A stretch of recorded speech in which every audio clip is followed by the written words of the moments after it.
Assalomu alaykum, hurmatli tinglovchilar. Bugun epik turning janrlari to'g'risida dars o'tamiz. Birinchi rejamiz eposning katta janrlari. Ikkinchi rejamiz eposning o'rta janrlari. Uchinchi rejamiz eposning kichik janrlari. Eposning katta janrlariga epopeya, roman va doston kiradi. Eposning o'rta janrlariga esa qissa, povest va poemani o'z ichiga oladi. Epik turning kichik va maxsus janrlari bular balada, latifa, hikoya, ocherk, feleton va xotira. Adabiy turning bir-biridan avvalo voqelikni gavdalantirish tarziga ko'ra farqlanadi. Eposga mansub asarlar ko'pincha bo'lib o'tgan voqealarni ko'rsatayotganday taassurot uyg'otadi. Lirik turga oid asarlar ayni chog'da bo'lib o'tgan voqealarni gavdalantiradi. Drama asarlarda esa voqealar xuddi hozir bo'lib o'tayotganday bo'lib ko'rinadi. Biroq eposga xos xususiyatlar ma'lum darajada lirik asarlarda yoki komediya, drama, tragediyada ham mavjud bo'ladi. Yoki lirikaga xos xususiyatlar roman, qissa, hikoya yoki drama asarlarda namoyon bo'ladi.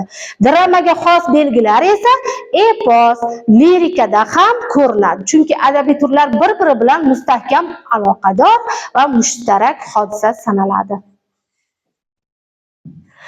Ularning tasvir obyekti ham, mavzusi ham yagona insondir. Adabiy turlar mansub janrlar ana shu obyektlarni har xil ko'rinishda gavdalantirib ko'rsatib beradi xolos. Epos voqeani, lirika insonning ruhiy holatini, kechinmasini, drama esa kishining xarakterini gavdalantirib beradi degan qarashlar keng yoyilgan. Biroq roman, qissa, hikoyada ham insonning ruhiy holati, kechinmalari ko'rsatiladi. Janr fransuzcha so'z bo'lib, tur, jins degan ma'nolarni anglatadi.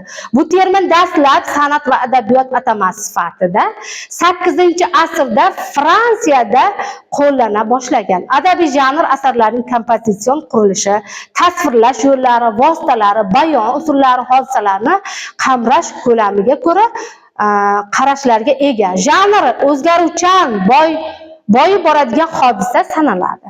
Ayni paytda u ijtimoiy, madaniy, ma'rifiy taraqqiyot jarayonida iste'moldan chiqib ketishi mumkin bo'lgan o'ziga xos hodisa hisoblanadi. Epos deganda hozir nasriy asarlar tushuniladi. Roman, qissa, hikoya, masal, ertak kabi janrlar epik turga mansub asarlar deyiladi. Epos yunoncha so'z bo'lib, so'z, nutq degan ma'nolarni anglatadi. Bu atama keng va tor ma'noda qo'llaniladi. Epos keng ma'noda voqeaband asardir. Bundan ayonki she'riy yo'lda yozilgan asarlar ham epos bo'lishi mumkin. Voqealar hikoya qilish ustuvori bo'lgan eposda hodisalarni bayon etish shakli va usullari davri o'tishi bilan o'zgarib, boyib boraveradi. Qadimgi epik asarlarda voqealar o'tgan zamon shaklida ifodalangan bo'lsa, hozirgi roman, qissa, hikoyalarda hozirgi yoki o'tgan zamondan boshlab ayni paytda ham davom etayotgan yoki yana boshqacha tarzda naql qilinadi.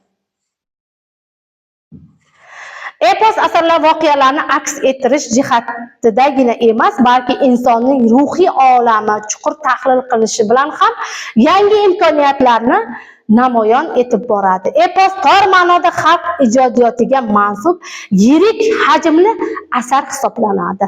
O'zbek xalq dostonlari ham, epik asarlarda ham xalq eposi mavzu voqealarni talqin qilishga ko'ra bir necha xillarga bo'linadi. Masalan, qahramonlik eposi, tarixiy epos, romantik epos, jangnoma va boshqalar. Bu asarlar keng syujetli dramatik voqealarga boy bo'ladi. Xalq eposda real voqea, badiiy to'qima, xayoliy taassurot, mifologik qarashlar bilan qarshi holda ko'rinadi.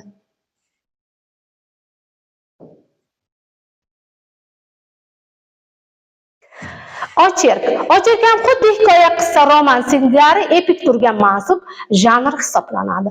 Ocher ruscha so'zdan olingan bo'lib, tasvirlash degan ma'noni bildiradi.